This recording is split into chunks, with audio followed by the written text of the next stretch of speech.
오래간만에 온 가족들이 또 친지들이 모여서 함께 사랑의 교제를 나누셨을 것입니다.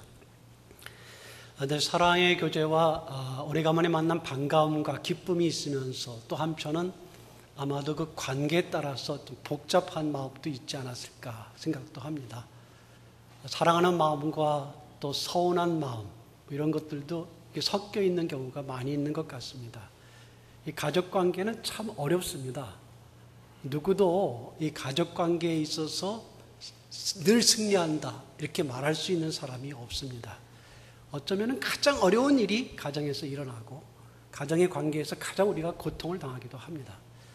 이 가정을 가장 그리스도 안에서 아름답게 이끌어갈 수 있는가, 그리고 이 가정 관계에서 성공할 수 있는가, 이것은 어떤 면에서는 가장 우리의 신앙의 꽃이 또는 열매가 가정에서 피워진다라고 볼 때야 가능할 것입니다. 오늘 말씀도 그러한 가정의 말씀 가운데 부모와 자녀의 중요한 말씀을 다루고 있습니다. 여러분, 제가 지난번에 말씀을 드렸지만 이 말씀은 5장 21절에 그리스도를 경외함으로 서로 복종하라 또는 복종하자라는 이 말씀과 관련이 되어 있습니다.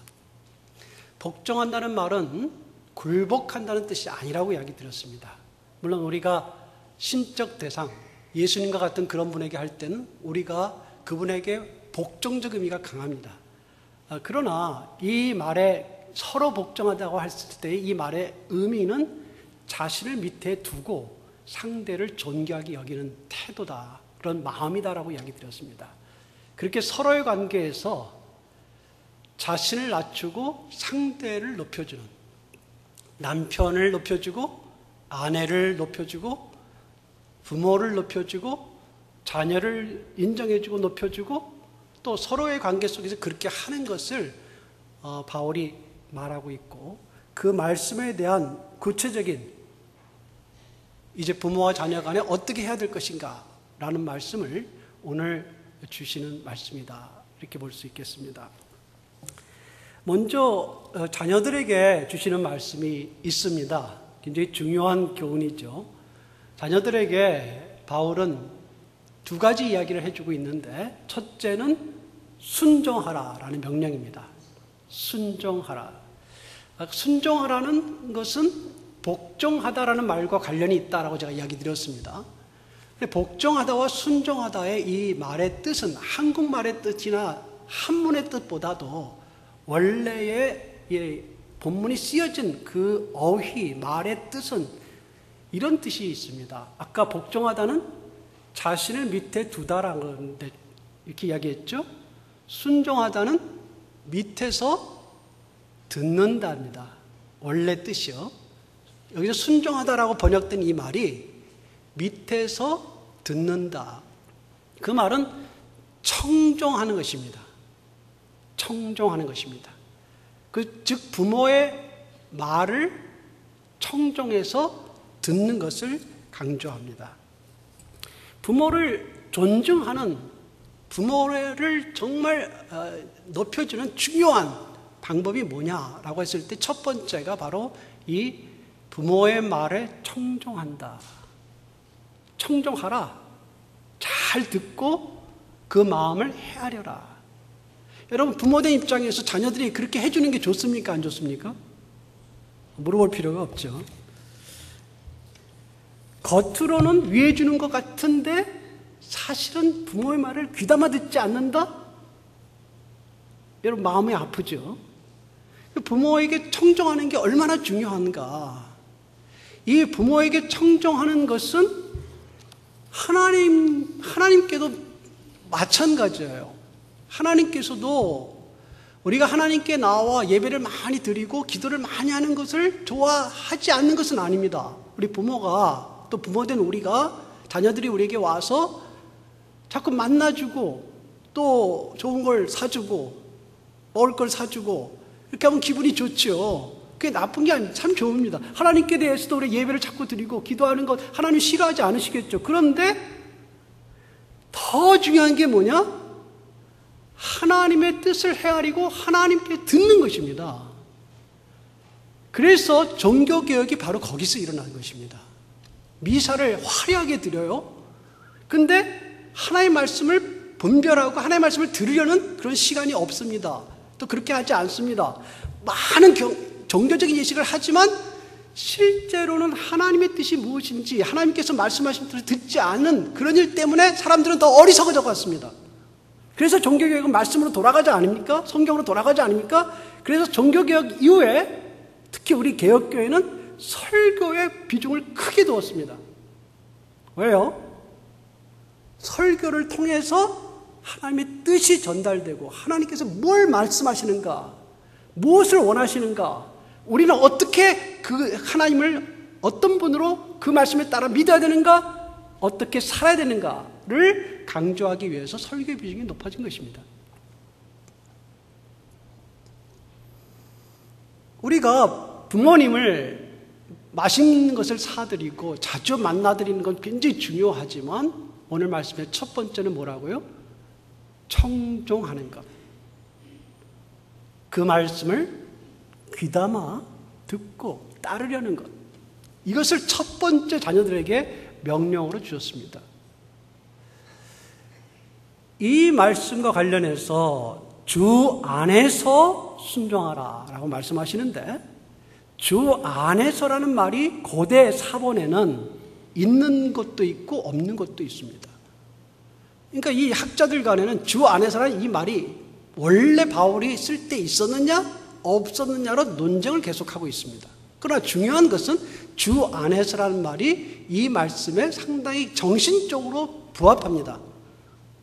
왜냐하면 주 안에서라는 말이 들어갈 필요가 있다, 또는 적어도 그 말씀이 없었더라도 주 안에서라는 말이 중요하다고 볼 수 있는 것은 우리 인간 부모가 완전하지 않기 때문입니다. 여러분, 부모의 말씀을 우리가 청종한다, 또는 우리가 부모로서 우리의 말을 청종하게 해야 된다라고 생각할 때 우리 말이, 부모로서 우리 말이 완전한가라는 거예요. 완전합니까? 불완전하죠. 또 우리 부모님께서 말씀하시는 그 말씀이 완전합니까? 완전하지 않는 게 너무 많습니다. 근데 어떻게 청정합니까? 그래서 주 안에서 청정하라는 말이 맞는 것입니다. 왜요? 주 안에서라는 말은 부모님께서 우리에게 윤리적이지 않는 것을 혹시 말씀하시거나, 그런 분이 없겠지만, 또는 신앙적이지 않는 것을 이야기하시거나, 그럴 때는 꼭 우리가 들어야 되는 것은 아닙니다. 그래서 주 안에서 청정하라는 말씀이 맞는 것입니다. 그런데 이것은 또 다른 측면에서 거꾸로 주 안에서 청정하라, 순종하라는 말은 부모님이 불완전하다, 그럼에도 불구하고 주님께서는 그 부모의 뜻을 헤아리고 그 부모님의 말씀에 귀를 기울여 들으려고 노력하라고 명령하셨다라는 거예요. 이해하십니까? 주 안에서라는 말은 부모님이 비록 부족하고 지혜가 좀 약하다 할지라도 그분의 뜻을, 그분의 말씀하고자 하는 뜻을 잘 헤아려서 가급적 들으려고 노력하는, 청종하려는 것, 그런 노력과 자세, 다시 말해서 부모님을 존중해 드리는 것, 그것이 주 안에서 순종하라라는 말씀일 수 있습니다. 이것을 바울은 뭐라고 이야기하냐면 이것이 옳다 이렇게 이야기했습니다. 옳다라는 말은 의롭다라는 말입니다. 본래 쓰인 말이 그걸 옳다라고 번역했는데요. 의롭다. 왜 의로우냐? 하나님께서 그걸 착하고 의롭고 옳은 행동으로 인정하신다 이 말입니다. 부모님이 좀 우리가 볼 때 부족해도 그분의 말씀에 귀 담아 들으려고 하고 그분을 소중하게 생각하고 존중하는 것을 하나님께서 의로운 것으로 보신다 이 말입니다. 옳다고 보신다 이 말입니다. 그렇게 하지 않는 것을 부모님이 그런 말 우리가 부모님 말씀 들을 이유가 없어라고 생각하면서 마음을 닫고 마음대로 하는 것을 옳지 않다라고 본다 이 말입니다. 그럼 불의하다 이렇게 본다는 것입니다. 부모의 말에 청종하는 것을 비록 부족함이 있어도 청종하려고 하고 존귀 여기는 것, 그것을 하나님은 의로운 것이다, 옳다, 이렇게 보신다 이겁니다. 그러니까 사실은 이 하나의 말씀과 관련해서 이렇게 말할 수도 있습니다. 부모님께 청종하는 사람은 하나님께 청종하는 사람이다. 이렇게 말할 수 있겠죠? 부모님께 청종하는 사람이 다 하나님께 청종하는 사람은 아니지만 하나님께서 부모에게 순종하라, 청종하라고 하셨으니까 그 말씀을 청종하는 자는 귀 기울여서 하나님의 뜻에 대하여 듣고 순종하려고 하는 자는 부모님의 말씀에 청종하는 자가 되는 것이 당연합니다. 맞습니까? 두 번째 우리에게 중요한 말씀을 주시는데요. 그것은 내 아버지와 어머니를 공경하라 이렇게 이야기하십니다. 공경하라는 말은 청종에서부터 또 나오는 연결된 말이라는 것을 여러분이 아실 것입니다. 이 공경하다라는 말은 이 가치 있는 것, 또 영예로운 것에서부터 이런 말에서 나옵니다. 가치 있고 영예로운 것. 그러니까 아까 말씀과 연결되어 있어요. 부모님이 부모님이기 때문에 우리에게 주신 부모님이기 때문에 그분들을 영예롭게 생각하고 그분들의 가치를 인정하라 이런 말이 됩니다. 부모님이기 때문에 존중받아야 된다라는 뜻입니다. 이 말씀은 똑같은 말씀이 어디에 쓰이냐면 하나님을 공경한다라는 말과 똑같은 단어입니다. 그래서 예수님께서 아버지를 공경하는 것 같이 아들을 공경하게 한다 할 때도 이 말을 썼고요. 또 하나님께서 이 사람들이 입으로는 나를 공경하지만 어떤 번역엔 존경이라고 번역했습니다만 존경 같은 말이었습니다. 이 말이 입으로는 나를 공경하지만 마음은 내게서 멀다라고 말할 때도 이 공경이라는 말을 썼습니다. 이 말은 입으로는 나를 공경한다는 말은 말로는 하나님을 섬긴다, 하나님을 사랑한다, 하나님을 예배한다 하지만 마음으로는 하나님을 정말 존귀하게 여기지 않는다라는 말인데 이 공경하다는 말이 똑같이 부모를 공경한다는 말이 쓰입니다. 그러니까 이 부모를 공경하는 것은 어떤 면에서는 하나님의 공경과 연결되어 있다.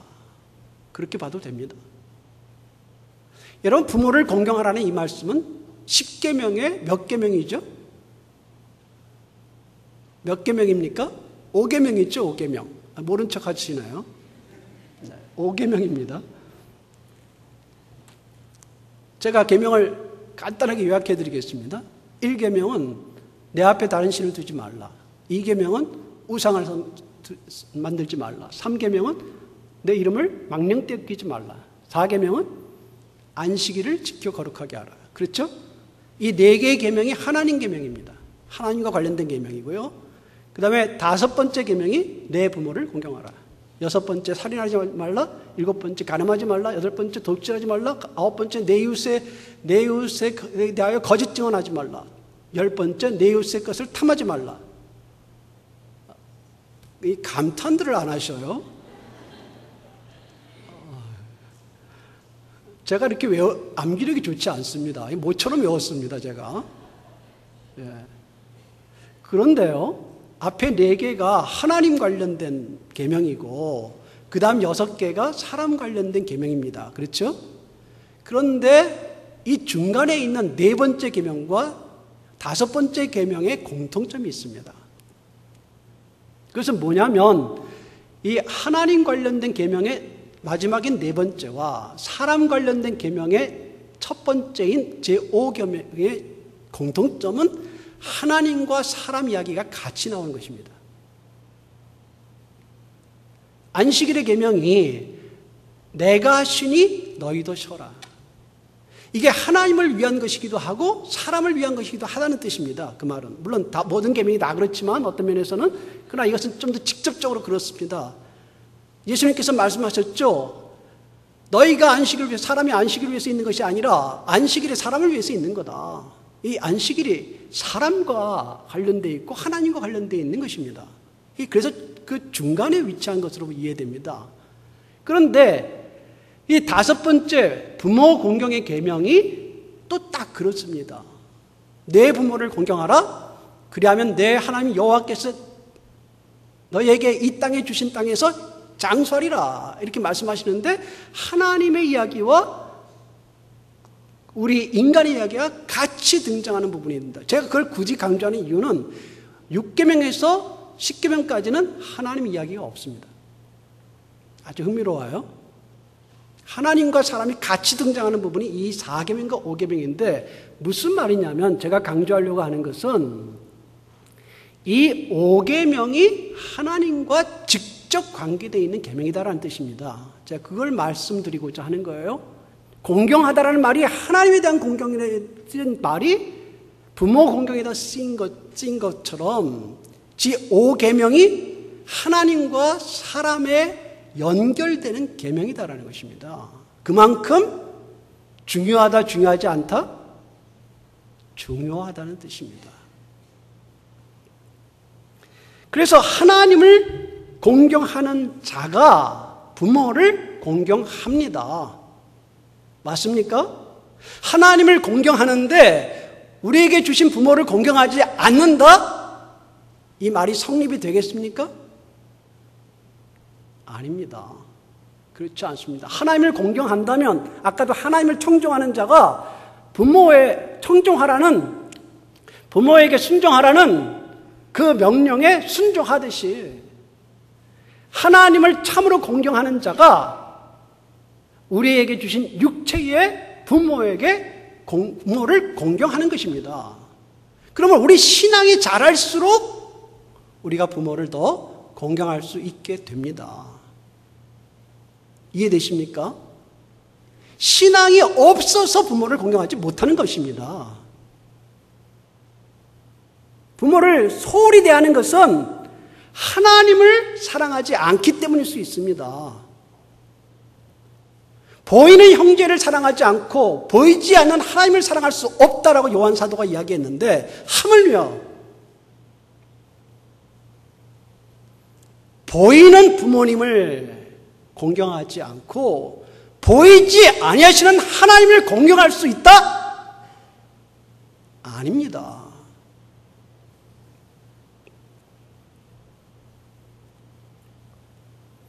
육체의 부모님,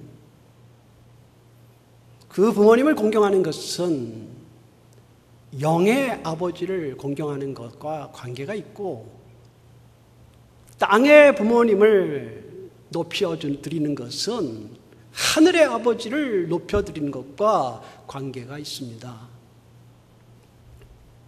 이것이 오늘 우리에게 주시는 중요한 말씀입니다.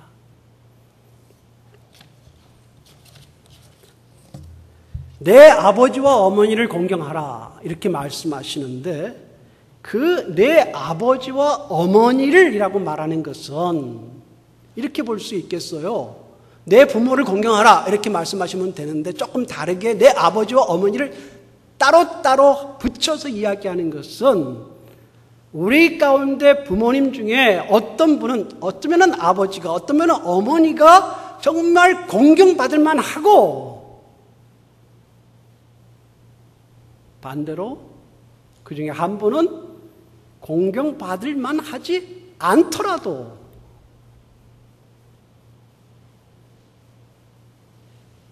그런 외적인 것이나 그분들이 살아온 행적 때문이 아니라 그분들이 부족하고 부족하지 않아서가 아니라 내 아버지니까 내 어머님으로 공경하라. 그것이 하나님을 섬기는 것이다 라고 말씀하시는 것입니다.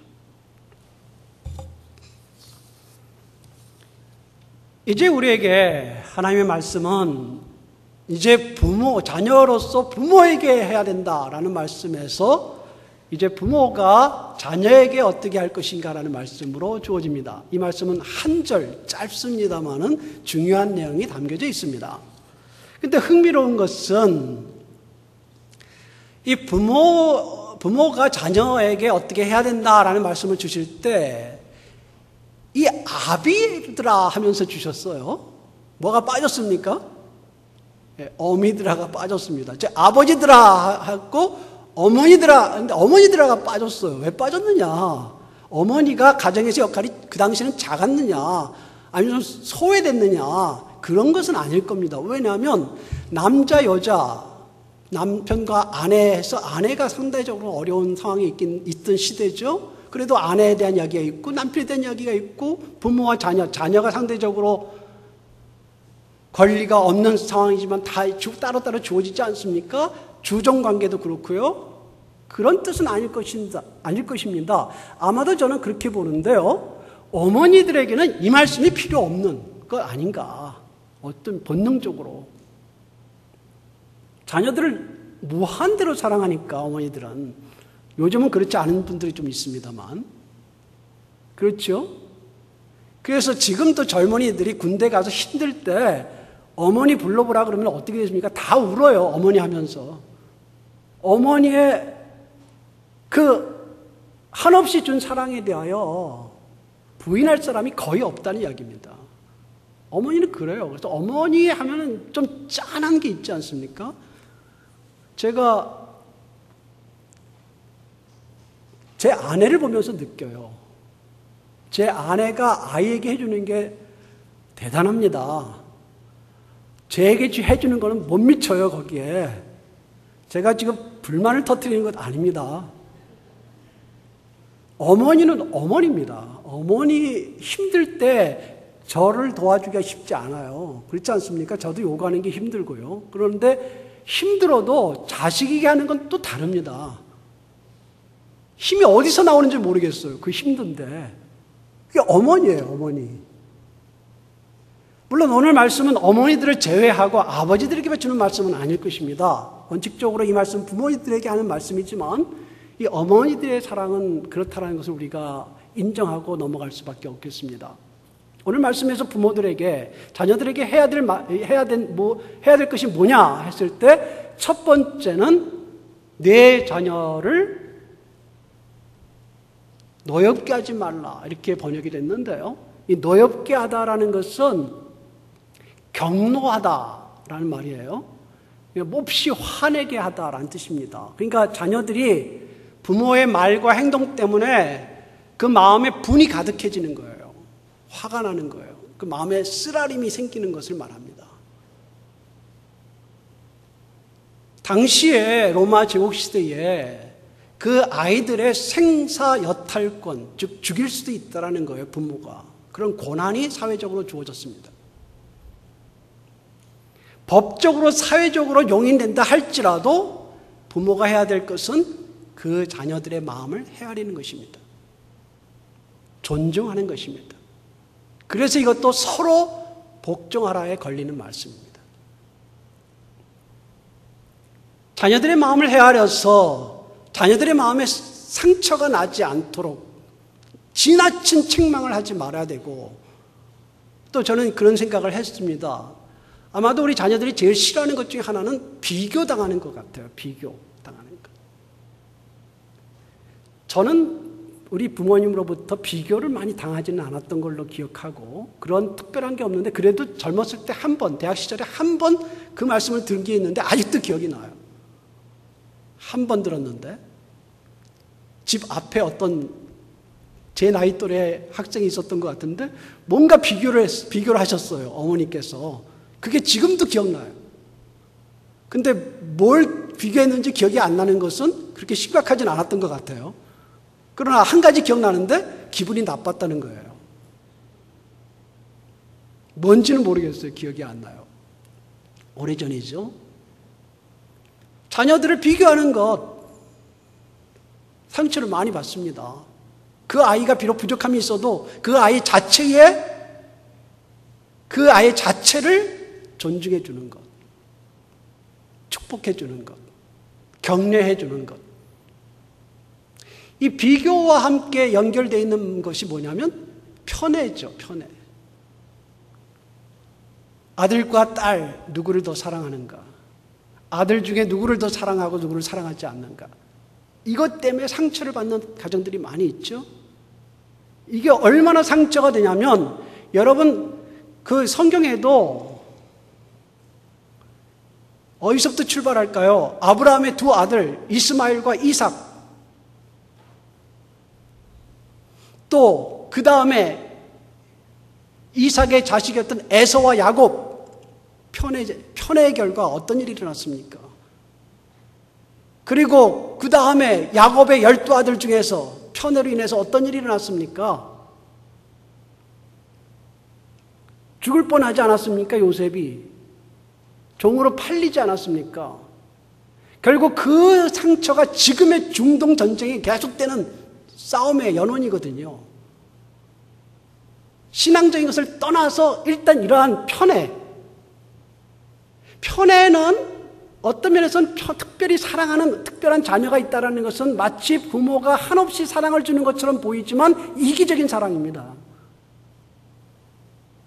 옳지 않은 사랑이거든요. 그것이 그 사랑을 받지 못하는 자녀는 상당한 상처를 받게 되는 것이죠. 여러분 그런 상처를 받은 적은 없습니까? 여러분이 자녀로서 혹시 그런 상처를 또 주지는 않습니까? 또 결혼해서 아들과 며느리를 차별하는 거, 딸과 사위를 차별하는 거, 이것도 마찬가지입니다. 여러분 아들과 며느리가 둘이 하나가 합쳐서 한 몸이 됐으므로 똑같은데 내 배에서 난 자식이므로 아들은 더 소중히 여기고 며느리는 소홀히 여긴다면 그게 결국은 시간이 흘러가면서 그 가정의 분란에 다툼의 씨앗이 될 텐데 뻔할 텐데 내가 내 자식만을 챙기기 때문에 며느리를 소홀히 하기 때문에 내가 내 딸만 챙기고 사위를 소홀히 하기 때문에 뭐 그런 일보다는 앞에 이야기가 더 많겠습니다만 결국 그것이 나중에 분열의 씨앗이 되고 갈등의 문제를 일으킬 것인데 그것이 모든 드라마의 시작인데 그게 정당한 것입니까?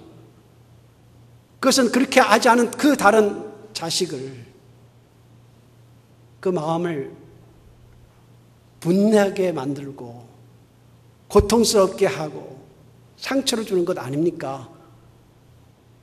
내 자녀를 결혼을 하든 결혼하지 않았든 다 노엽게 하지 마라. 이렇게 부모에게 말씀하시는 거거든요. 우리가 배워야 될 것들이 있는 것입니다. 두 번째 말씀은 그들을 양육하라라는 말씀입니다. 양육하라. 양육하라는 것은 부모가 자녀들을 해야 될 당연한 것이죠. 양육하다라는 말은 어디서 나오냐면 먹이다라는 말에서 나옵니다. 그러니까 부모가 자녀들을 배고파하지 않게 먹여주고 입혀주고 돌봐주는 것, 이것이 부모가 해야 될 일 맞습니다. 그렇죠? 그것이 양육하다라는 말입니다. 그들을 양육하라. 그러면 부모가 자녀들을 위해서 한없이 해주는 것 나쁜 것 아닙니다. 좋습니다. 먹을 것 주고 또 용돈도 주고 나중에 필요하다면 재산도 물려주고 좋습니다. 우리가 돌보고 양육해야 되는 건 맞습니다. 그런데 바울은 이 말씀을 통해서 하나님께서는 우리에게 무엇을 이야기하십니까? 무엇으로 양육하라? 그렇게 물질과 다른 것을 다 주는 것만이 아니라 주의 교훈과 권고로, 훈계와 권고로, 같은 말이겠습니다만은 그것은 훈계와 권고라는 것은 가르치는 주님의 말씀으로 가르치고 또 책망하고 주님의 말씀으로 이끌어주는 것을 말하는데 즉 주의 말씀으로 가르치라는 말인데 이 말은 주의 말씀으로만 가르치고 다른 것은 양육하지 말라는 뜻은 아닐 것입니다. 줘야 되죠. 사랑을 줘야 되고요. 물질도 줘야 되고요. 먹을 것을 줘야 되죠. 그런데 어떤 원리에서 주느냐 했을 때 주의 말씀의 원리에서 그 원리를 따라 주는 것입니다. 그러므로 우리가 이 말씀을 이해할 때는 우리가 돈이 있다고, 재물이 있다고 해서 우리가 많은 것을 가지고 있다고 자녀들에게 한없이 주는 것을 말하는 거 아닙니다. 그게 그에게 독이 될 수 있습니다. 주의 말씀을 따라줘야 되는 것입니다. 물질을 어떻게 관리할 것인지를 알려줘야 될 것입니다. 많은 재산이 너에게 주어질 때 그 재산을 어떻게 쓸 것인가. 또 부모는 하나님께 주신 그 물질을 이웃을 위하여, 사회를 위하여, 교회를 위하여 어떻게 쓰고 있는지를 보여줘야 될 것이고, 그것을 따라서 자녀들에게 물질을 주면서도 그 원리를 가르쳐줘야 될 것입니다.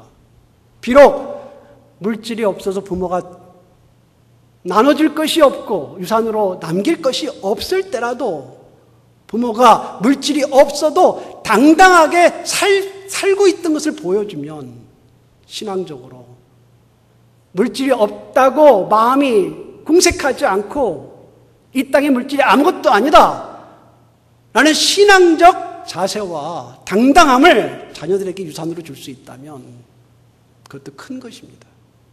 그것이 주님의 말씀으로 훈계와 권고로 양육하라라는 말씀에 들어갈 것입니다. 사랑을 한다고 다 되는 것이 아니라 정당하게 사랑할 것. 아까도 말씀드렸습니다마는 편애와 편견으로 사랑하는 것 아니라 내 가족이기 때문에 사랑하는 것만이 아니라 어떻게 이웃을 사랑하고 형제를 사랑하고 어떻게 연약한 자를 사랑할 것인지 말씀으로 가르쳐 줄 때 그것이 주님의 훈계와 권고로 양육하는 것일 것입니다. 이 말씀은 단지 우리가 가정에서 기도를 많이 하고 예배를 많이 드리는 것, 그것은 수단입니다. 중요하죠. 그러나 말씀으로 가르친다는 건 그 정신을 특별히 이 땅에서 어떻게 살아야 하는가 말씀 가운데 부모가 어떻게 살아야 하는 것을 보여주고 또 그걸 가르쳐주고 이 땅에서 너희도 물질과 관련해서 이웃과 관련해서 세계와 관련해서 교회와 관련해서 특별히 하나님께 대하여 어떻게 살아야 될까. 이렇게 하는 것이 바로 부모가 자녀들을 양육하고 돌보는 것이며, 다시 말씀을 정리하겠습니다. 부모는 자녀들에게 부모에 대해서 주신 말씀 두 가지입니다. 하나는 무엇이죠? 순종하라, 청종하라. 두 번째는 공경하라. 부모가 자녀에게 해야 될 것은 두 가지입니다. 첫째는 노엽게 하지 마라. 두 번째는 주의 말씀으로 양육하라. 결론을 내겠습니다. 네 가지 말씀을 간단하게 드리겠습니다. 첫째는 이 말씀을 우리에게 먼저 적용해야 됩니다. 이 말씀을 들으시면서 여러분은 어떻게 들으셨습니까? 혹시 여러분은 자녀들에게 하신 말씀을 들을 때에 자녀들이 부모에게 이렇게 한다고 들었을 때 왜 우리 자녀는 이렇게 하지 않을까? 이렇게 생각하셨습니까? 아니면 우리가 상대적인 자녀로서 우리 부모에게 참 못했구나, 열심히 해야 되겠다 이렇게 들으셨습니까? 또 부모가 자녀에게 하라는 말을 들었을 때 여러분 어떻게 들으셨습니까? 왜 우리 부모님은 이렇게 나를 가르치지 않았을까? 이렇게 생각하셨습니까? 아니면 우리가 부모로서 어떻게 해야 될까? 이것을 더 생각해 보셨습니까? 다시 말해서 우리의 상대가 되는 우리 부모님이나 우리 자녀들이 우리에게 어떻게 할 것을 요구하기 위해서 이 말씀을 듣지 마시고 우리가 부모로서 또 우리가 자녀로서 어떻게 해야 될 것인지를 생각하고 이 말씀을 듣고 순종해야 한다는 것입니다. 둘째, 오늘 이 말씀은 신앙과 관련이 있습니다. 하나님에 대한 신앙이 자라나면 이러한 부모님에 대한 태도와 마음과 자녀들에 대하여 어떻게 할 것인가에 대한 지혜도 자라나게 되어 있습니다. 그렇게 못하는 이유는 우리의 신앙이 부족하기 때문입니다. 다시 말해서 우리의 자녀들이 우리에게 부모의 이 말씀대로 우리 부모를 존중하지 않는 것은 그가 신앙이 약하기 때문입니다. 그러므로 그의 신앙이 잘 자랄 수 있도록 기도하고 도와줘야 됩니다. 직접적으로 왜 이렇게 안 하느냐 이렇게 하기보다도 그가 신앙이 자라면 부모를 공경하게 될 것입니다. 우리 부모님들도 신앙이 자라시면 또 우리가 부모로서 우리가 신앙이 자라면 자녀들을 그렇게 대할 것입니다. 셋째, 서로에게 하지 못한 것을 좀 미안하게 생각했으면 좋겠습니다. 제가 자녀로서 부모님께 충실하게 그렇게 못한 부분들을 생각하고 좀 미안하게 생각했으면 좋겠습니다. 또 반대로 우리가 부모로서 자녀들을 이제까지 길러왔을 때 자녀들을 정말 이렇게 잘 길렀는가 할 때 좀 부끄러움을 느꼈으면 좋겠습니다. 아니, 하나님 앞에서만이 아니라 서로에 대해서요. 부모님께 대하여 좀 미안한 마음을 갖고 자녀들에 대해서도 조금 미안한 마음을 좀 갖고 그 자녀들이 마음의 상처가 없기를 하나님께서 그 마음을 채워주시기를 우리가 못다한 공경 앞으로 열심히 해야 되겠지만 부모님에 대하여 못다한 그 부분을 하나님께서 채워주셔서 그 마음에 서운함이나 어려움이 없으시도록 우리가 그런 마음을 좀 가질 필요가 있습니다.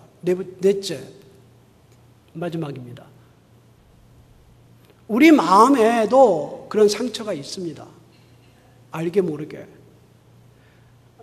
우리 마음에도 부모님이 우리를 잘 못하신 부분들이 있을 수밖에 없습니다. 인간이니까. 근데 그게 생각나지 않습니까? 혹시? 여러분 마음에 부모님으로부터 충분한 사랑을 받지 못한 것이 생각나지는 않습니까? 그 마음을 하나님의 사랑으로 채워서서 하나님의 은혜로 치유를 채워서 서운한 것 때문에 못하지 말고